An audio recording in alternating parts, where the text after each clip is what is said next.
ബ്ലാസ്റ്റേഴ്സിന്റെ തൃശൂർ താരവും മലയാളി താരവുമായ രാഹുൽ KP നിലവിൽ ബ്ലാസ്റ്റേഴ്സ് വിടാനായിട്ട് പോവുകയാണ്. ഇക്കാര്യങ്ങളെല്ലാം നമ്മൾ നേരത്തെ തന്നെ അറിഞ്ഞതാണ്. ബട്ട് നിലവിൽ പുറത്തുവരുന്ന ഏറ്റവും പുതിയ റിപ്പോർട്ടുകൾ പ്രകാരം ISL വമ്പന്മാരായ മോഹൻ ബഗാൻ സൂപ്പർ ജയൻസ് ആണ് നിലവിൽ രാഹുൽ KP ടീമിലേക്ക് എത്തിക്കാനായിട്ട് നിലവിൽ ചർച്ചകൾ നടത്തിക്കൊണ്ടിരിക്കുന്നത്. കൂടുതൽ ഡീറ്റെയിൽസിലേക്ക് കടക്കും മുമ്പ് കൂടുതൽ ബ്ലാസ്റ്റേഴ്സ് വാർത്തകളൊക്കെ ചാനൽ ഇപ്പോൾ തന്നെ സബ്സ്ക്രൈബ് ചെയ്യുക. കേരള ബ്ലാസ്റ്റേഴ്സിന്റെ മലയാളി താരമായ രാഹുൽ KP ടീമിലേക്ക് എത്തിക്കാൻ ISL വമ്പന്മാരായ മോഹൻ ബഗാൻ സൂപ്പർ ജയൻസ് നിലവിൽ ശ്രമിക്കുന്നതായാണ് നിലവിൽ പുറത്തുവരുന്ന ഏറ്റവും പുതിയ റിപ്പോർട്ടുകൾ.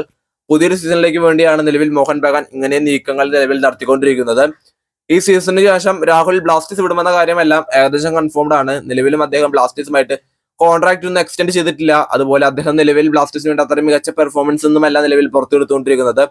അതുകൊണ്ട് തന്നെ നിലവിൽ അദ്ദേഹം ബ്ലാസ്റ്റേഴ്സ് വിടുവാനായിട്ട് നിലവിൽ 90% സാധ്യതകൾ തന്നെ മുമ്പിലുണ്ട്. ഇനി എന്തെങ്കിലും അത്ഭുതങ്ങൾ സംഭവിച്ചാൽ മാത്രമേ അദ്ദേഹം ബ്ലാസ്റ്റേഴ്സിൽ തുടരുകയുള്ളൂ. നിലവിൽ മോഹൻ ബഗാൻ സൂപ്പർ ജയൻസ് രാഹുൽ KPയുമായിട്ട് ഒരു ചർച്ചകളെല്ലാം നടത്തുകയാണെന്നാണ് നിലവിൽ പുറത്തുവരുന്ന റിപ്പോർട്ടുകളിൽ നിന്ന് മനസ്സിലാക്കാൻ സാധിക്കുന്നത്. അങ്ങനെയാണെങ്കിൽ രാഹുലിനെ അവർ സൈൻ ചെയ്യുകയാണെങ്കിൽ രാഹുൽ സഹൽ വീണ്ടും ഒന്നിക്കും. കൂടുതൽ ഫുട്ബോൾ വാർത്തകളുമായിട്ട് വീണ്ടും കാണാം. നന്ദി.